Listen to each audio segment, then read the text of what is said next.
Thank you very much. Let me, first of all, recognize the presence of Your Excellency Charles Savre, our President, and Mrs. Savre. Honourable Dr. Kenny Anthony, Prime Minister of St. Lucia, Your Lordship, Justices, Justice Errol Thomas, and Your Ladyship, Justice Bernie Stevenson, Your Excellency, Mr. Elliot Williams, former President, and Mrs. Williams, my dear Honourable Asset Michael, Minister of Tourism, Economic Development, Investment, and Energy of the Government of Antigua and Barbuda, my colleague, ministers, and parliamentarians, Monsignor Eustace Thomas and Reverend Peter R. Augustine, who prayed for us so dutifully here this evening. Members of the Diplomatic Corps, Your Worship, Mayor Irene John, permanent secretaries, other distinguished guests, members of the media, ladies and gentlemen.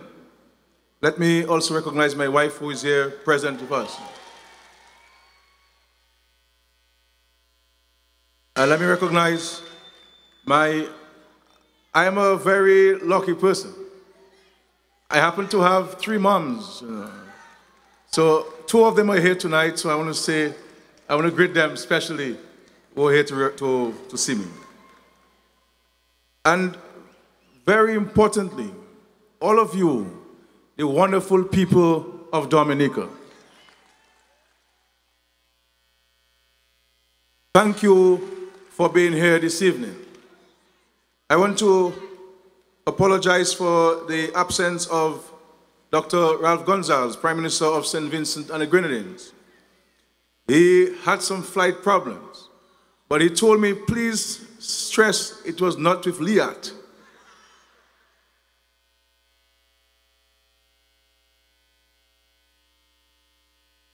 I want to thank Prime Minister Anthony and, of course, my friend, Honourable Asset Michael, for the very kind words, and to thank them for their presence here this evening to celebrate with us, the people of Dominica.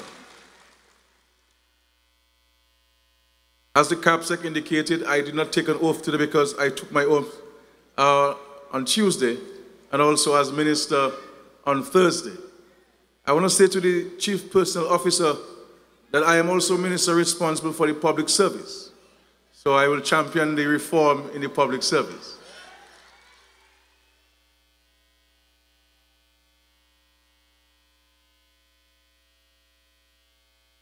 I also want to recognize His Excellency Vince Henderson, our Ambassador at the United Nations. Ladies and gentlemen, today is an historic occasion for the people of Dominica. I therefore want to thank you for giving me the privilege of leading Dominica through to the end of the 2nd decade of the 21st century. Historically, the first 2 decades of a new century, and indeed a new millennium, have been tumultuous. If we look back at the beginning of the 20th century, you will realize that it was the period when fundamental changes led to the outbreak of the First World War in 1914 and sowed the seeds of the Second World War. If you go back a century earlier, you will recall that the world was transformed by the Napoleonic Wars, which lasted from 1803 to 1815. It would appear also that the first 2 decades of a new century experienced fundamental technological changes which determined the nature of the rest of the century. The 21st century was no different.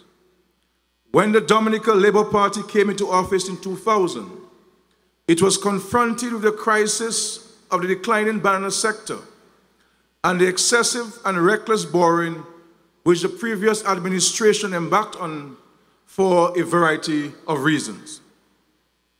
At the same time, it had to deal with a now technological revolution that ushered in the phenomenon of globalization.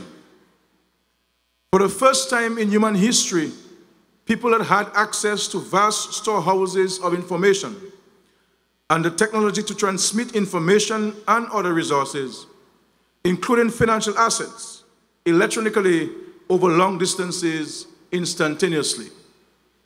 As you know, in those jurisdictions where control of such power was limited, excessive greed led certain decision makers to abuse the systems. Loans at excessive rates of interest were made to people who could not repay them.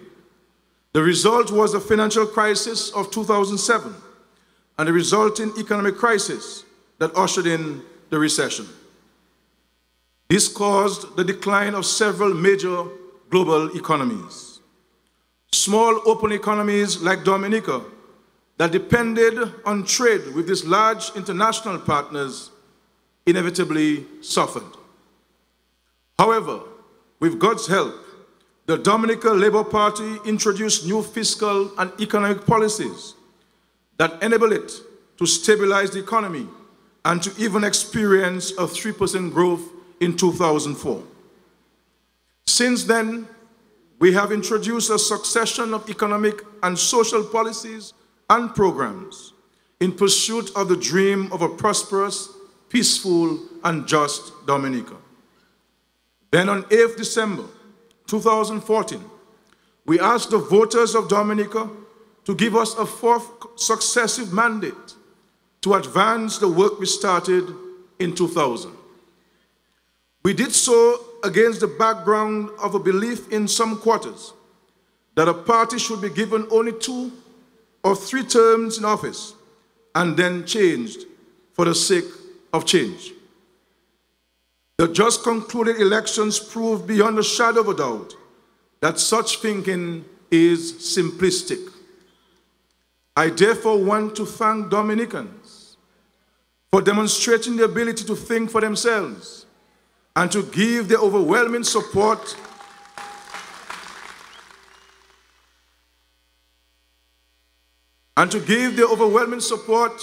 to a party that has been consistently delivering over the past 14 years and which is now poised to transform the economic and social environment of Dominica beyond recognition.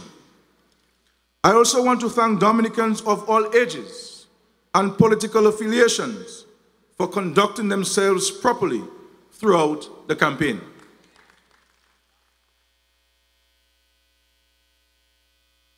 Despite the isolated incidents of intimidation, violence, and destruction, the campaign was free and fair and free from fear.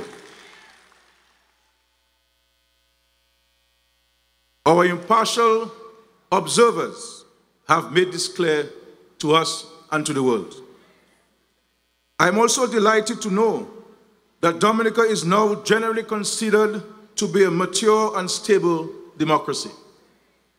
This is a tribute to the enlightened governance we have shown during the past 14 years and the improved education we have enjoyed. This augurs well for the continuation of a highly successful foreign policy we have been pursuing during the past 14 years.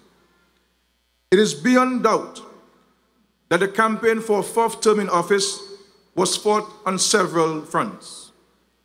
I have been told on several occasions that the platforms were not only well organized and highly informative, but also very entertaining.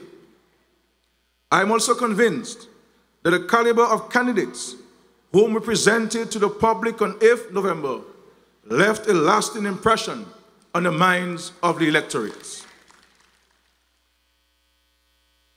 I am particularly proud of the team of parliamentary representatives you have chosen, and I have every confidence that they will deliver in their respective constituencies and right across the nation.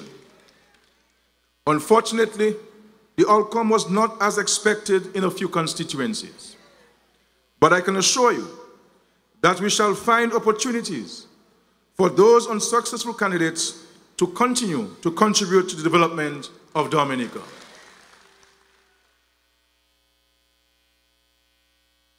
In the final analysis, it was our manifesto that contributed most to the winning of the new mandate.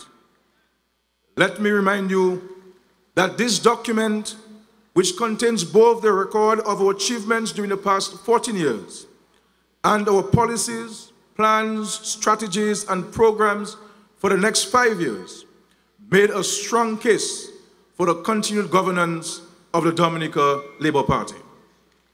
I repeat, this manifesto was drawn up not just to win the election, but also to serve as a manual to guide our governance of Dominica during the next 5 years.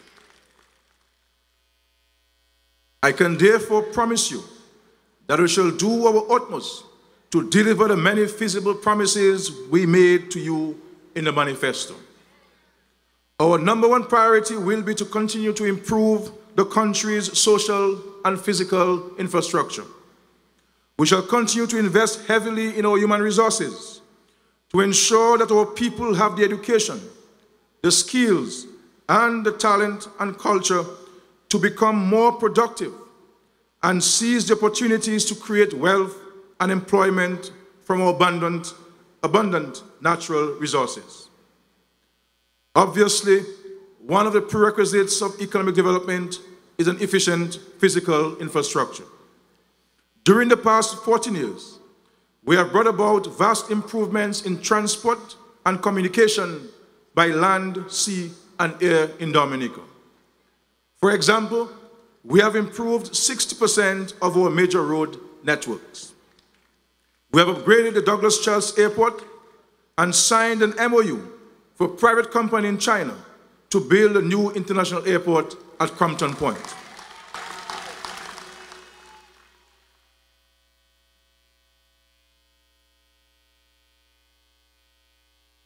And we are now poised to invest in a vessel to take our agricultural produce to regional markets. The big challenge here is to use renewable energy to lower the cost of maritime transport between Dominica and the region.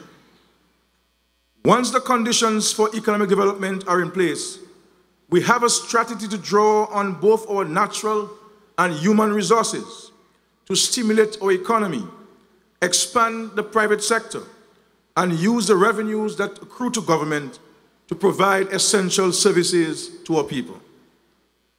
We shall pay particular attention to the greening of our economy, to modernizing and diversifying agriculture, to enriching and diversifying our tourism products, to boosting our manufacturing and service sectors, to spreading the entrepreneurial culture, and to creating more wealth and employment for our people. With the appropriate level of support, we plan to diversify our economy by identifying and developing a number of growth industries. To start with, we have now transformed agriculture from total dependence on one crop, using the old methods of production. We now have farmers producing a wide range of agricultural products. We have also modernized agriculture through the Agricultural Center, built with the support of the People's Republic of China. The Dominica State College will also establish a new faculty to help train more and more young farmers in Dominica. In addition to this, fisherfolk throughout Dominica will be trained and assisted in modernizing fishing. We have identified tourism as a growth industry and set a target for tourism to account for 15% of the country's GDP. In order to achieve this goal, we have drawn up and started the implementation of the Tourism Master Plan of 2013.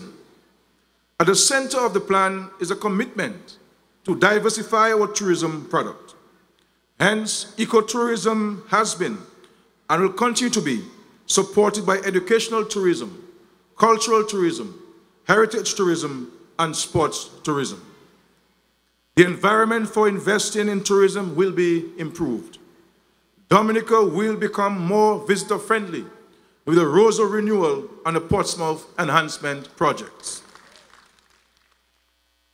Once again, the Dominica State College will establish a new faculty to provide students with the necessary skills to boost the hospitality sector.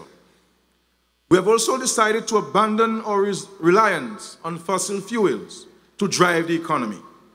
Indeed, we have chosen to develop our geothermal energy sector to produce affordable, clean electricity for local consumption and possible export. Major spin-offs from the availability of cheap, clean geothermal energy will include not only more affordable electricity for everyone, but also the ability to produce manufactured goods at more competitive prices. Hence, 2 new industrial estates will be built to attract investors. We plan to grow manufacturing from 4.5% to 10% of GDP. We pledge that as the economy grows, we shall leave no one behind. This is a fundamental principle of the Dominica Labour Party. Every Dominican, regardless of age, gender, or class, will enjoy one or more benefits from being a citizen of Dominica that is more prosperous, peaceful, and just. I therefore want to appeal to all Dominicans to work together to ensure that every Dominican continues to benefit from the God-given assets we have in abundance in Dominica. No one should go hungry, homeless, or destitute in such a richly endowed country like ours. We want all Dominicans to work together to strengthen the safety net and ensure that no Dominican falls through the cracks to poverty and neglect. Let us also reach out to Dominicans abroad to get them involved in the continuous development of Dominica and benefit from the new opportunities that will be on offer during the next 5 years. Ladies and gentlemen, let me stress that the philosophy of the Dominica Labour Party is that all classes of Dominicans should benefit from the wealth of the nation. During the past 14 years, we have linked economic development with a host of social policies and programs that were designed to ensure Dominica's wealth is more equitably distributed. As a result, the DLP has intervened in every area of life and ensured that every category of Dominican derived some benefit from the growing prosperity of the country. In this way, we have reduced poverty from 40% to 28%, and we intend to reduce it further to 10% by 2020.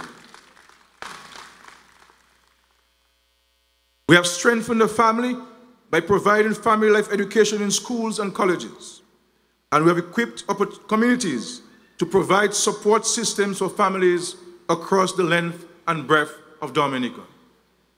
With respect to health, from 2009, we made healthcare free to Dominicans below 18 years of age and over 60 years. In this new term, we intend to introduce a national health insurance system for all Dominicans in collaboration with the Pan American Health Organization. What's more, ladies and gentlemen, we plan to build a new hospital in Roseau with the help of the People's Republic of China, a great friend of Dominica, and another new hospital in Marigot, and to expand the Portsmouth Hospital under the management of Ross University.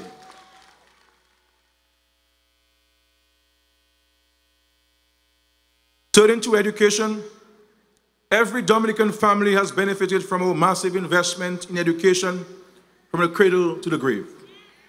We have achieved universal access to education at the secondary level, and we plan to achieve universal access to early childhood education and tertiary level education from 2015. Also in its new term, secondary and tertiary education will be transformed to meet the current and future needs of the nation. Civics, culture, technical and vocational skills, agriculture, and hospitality will feature prominently in a new curriculum. We are committed to the construction and functioning of a modern polytechnic, catering to the needs of the more technically inclined in our midst. Particular attention will be placed on science and technology. Every effort will be made to ensure that Dominicans have access to information and communication technology facilities. Also, an ICT park with units for training and business enterprises will be established to create new jobs in the ICT sector. Ladies and gentlemen, several Dominicans have benefited from the housing revolution, much of which was financed from ALBA funds with the assistance of the Bolivarian Republic of Venezuela. By 2013, over $56 million was spent on housing with about 3,500 beneficiaries, including the Kalinago people. This housing revolution will continue until all rundown houses and pit toilets are replaced by decent housing and modern facilities by 2020. We shall eradicate pit latrines in Dominica in this next term, ladies and gentlemen. We shall continue to empower our youth through education and training. Our young men and women are the builders of the new Dominica. It is for this reason that in 2004, the National Youth Policy was formulated to ensure that young people were empowered to drive the economic and social development of the nation.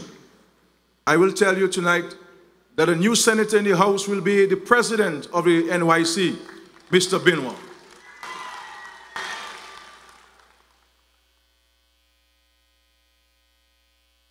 We shall continue to focus on our women and tackle any reported abuse or discrimination against them. Our policy is to give women equal opportunities to achieve positions of importance in every sector and institution of our society, including the Legislative Assembly of Dominica or House of Parliament. Similarly, equal opportunities will be given to the Kalinago population, a place I love dearly. And I can say to the people of the Kalinago territory that this term you will see great things happening in that part of Dominica.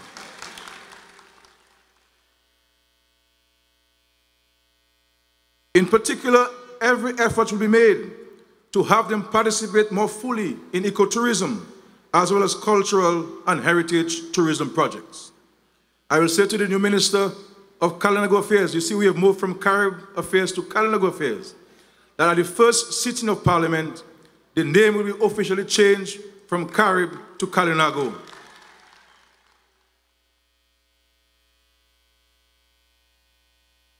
Since 2000, under the DLP, all sporting organizations have been encouraged to improve health, to create opportunities for lucrative careers, and to help diversify the tourism industry with sports tourism. In this new term, we shall fast-track the construction of a modern, state-of-the-art indoor sports facility at Stock Farm. This will put Dominica in realistic contention to host major regional and international sporting tournaments, as well as aid in the general development of sports here at home.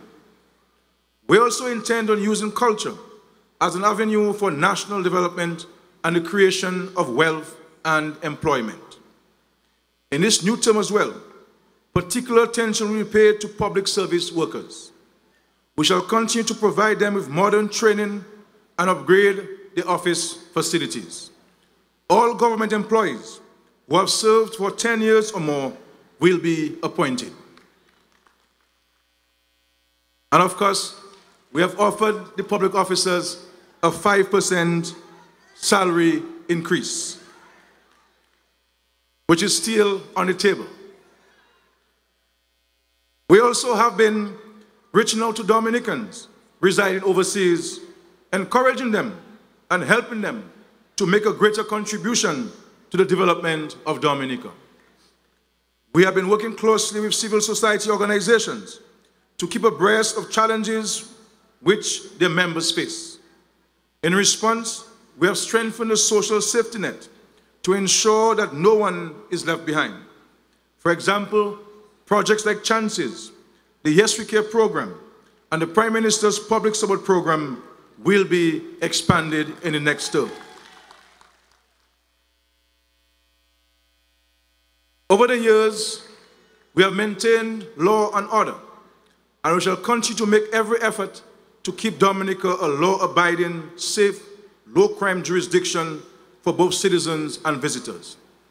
And I'm saying to the drug traffickers in Dominica that there shall be no place to hide in this country and this region.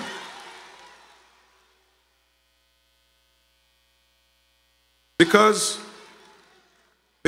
of the danger which you pose to the welfare and well-being of our people. This government shall continue to partner with the Americans, with the French and the British, and all our international partners to fight crime, and to fight crime not only in Dominica, but the entire region. So, ladies and gentlemen, in the final analysis, the 15 parliamentary representatives, which you so wisely chose to protect and pursue your interests, cannot do it alone. All Dominicans, including the members of the opposition, have important roles to play. Now that elections are over, we have a responsibility to put aside our political differences and to work together to build our country, Dominica. We are on the threshold of making a great leap forward. We have the ability to create a prosperous, peaceful, and just Dominica. You would see from the structure and makeup of the new cabinet of ministers that I have chosen to broaden the pool of talent from which we shall draw as a government. I have deliberately gone outside the mainstream of partisan political activity to recruit 3 quote-unquote civilian ministers. They each bring a wealth of talent and fresh creative ideas to the task of running government on a day-to-day basis. It is my hope that the acceptance of the invitation to serve would be applauded and not ridiculed. I believe in this country today, there is too much demonization of individuals offering themselves for national service. Prior to today, these 3 senators, now holding ministerial office, were outstanding citizens of record, with impeccable characters and records of integrity and professionalism. In a mature political environment, assuming ministerial responsibility would not and should not change that. As I said before, the political hunting season is over and should be seen by all as over. We are a mature political democracy, and I am not sure there will be many admirers of those who would wish to take to the streets and airwaves with grievances rather than prepare for the arduous parliamentary term that lies ahead. Lifelong political activism is one thing. Becoming a lawmaker is another. There is need for transformation of our attitudes at all levels, including the parliamentary opposition. If there is a gripe or a grievance, the law is clear as to the recourse that is available to the aggrieved. But public agitation and foot stamping ought not to be the first order of business on one's entry to the legislative world. Take your oath and appoint your senators, and let's go to Parliament.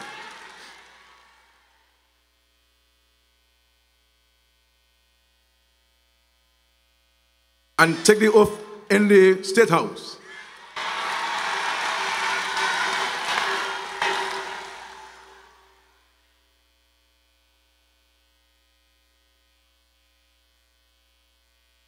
I look forward to that day, ladies and gentlemen.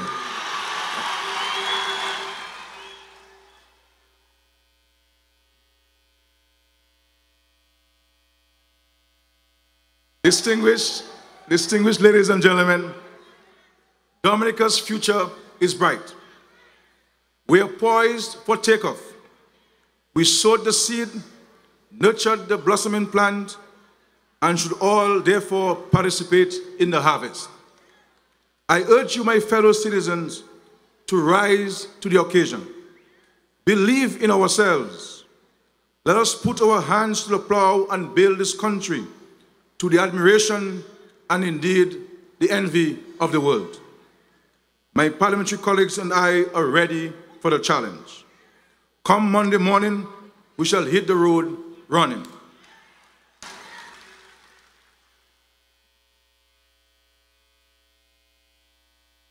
I invite each and every one of you to join hands and show how much you love Dominica. Join hands and show how much you care for a beautiful country, Dominica. I want to thank you, Dominica, for reposing your confidence in me as your leader and in the Dominica Labour Party.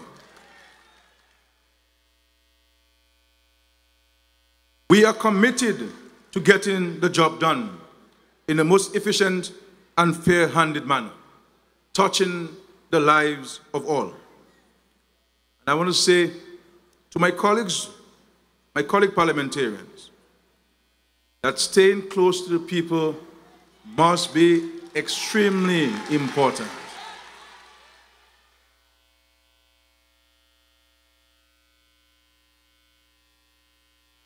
And I give you the solemn assurance, the people of Dominica, that you shall see your parish more often than you did in the last term. And they shall be more accountable to you. Because I am not in the business of men and women going to ask you for your vote, and when you vote for them, you cannot see them for 5 years. It is wrong, and it should not continue. And I am saying, they may get vexed, that's matter for them. But I am saying that those who are not prepared to be responsive to the people of Dominica will be fired.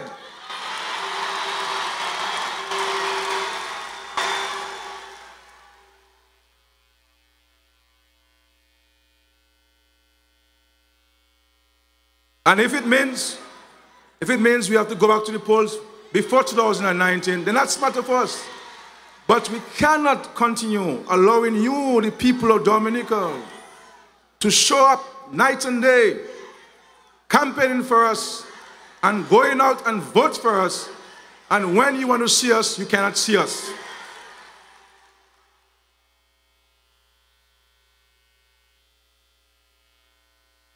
I have a very serious problem with that.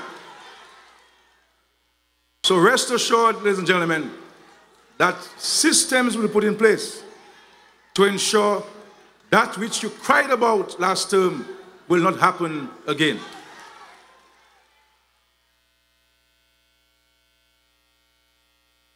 I want to say to you that the final senator whom we shall appoint in the House is Edward Regis of Granby.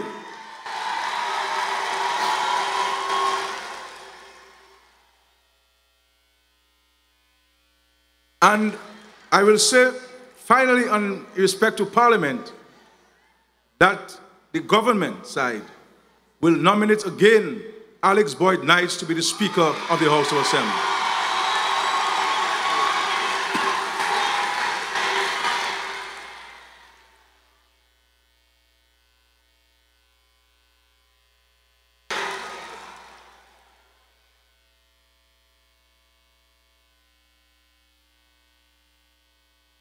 Ladies and gentlemen,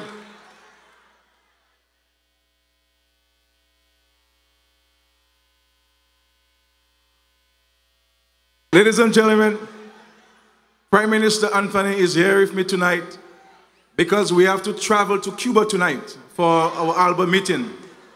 So from here, I travel to the airport onto Cuba because ALBA is an important mechanism for integration. And the government of Venezuela have been great friends of Dominica. And the government of Cuba Cuba is a place I love to visit and to meet the great leaders there. Raúl Castro and Fidel Castro, who've been mentors to all of us in this region, who've been most generous with this little that they have. And so I shall extend my solidarity to the people of Cuba and to the people of Venezuela on your behalf here in Dominica. And I shall reiterate when I speak tomorrow morning at the opening ceremony, because we're celebrating 10 years of the formation of ALBA, to say to my colleagues in ALBA that Dominica remains a resolute member of ALBA.